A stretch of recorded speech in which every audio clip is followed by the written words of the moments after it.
Mga kapuso binawian sang kabuhi samtang ginabulong sa ospital ang 66 anyos nga anay punong barangay sa Tigbawan Road, Cabanatuan, Iloilo nga si Joel Ontanillas. Ini matapos magbungguana ang motorsiklo nga ginadala sini kag ang motorsiklo nga ginamaneho naman sang hepe sang San Rafael Municipal Police Station nga si Lieutenant Francis Carona, 40 anyos. Base sa investigasyon sang Cabanatuan Police, natabo ang aksidente alas 11 Martes ang aga padulong sa Banwa sang Cabanatuan ang motorsiklo ni Lieutenant Carona.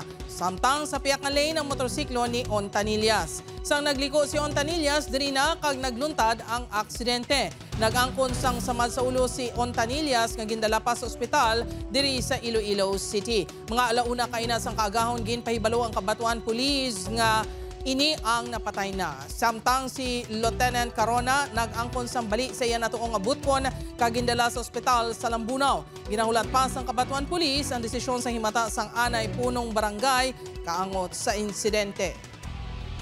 Nag-cross ini si X-Stop sa ang balay ng X-Stop diri sa right side. So, wala nila both na-anticipate nga maglabutan na sila, sir. That's why nag-collide sila sa tunga sang highway.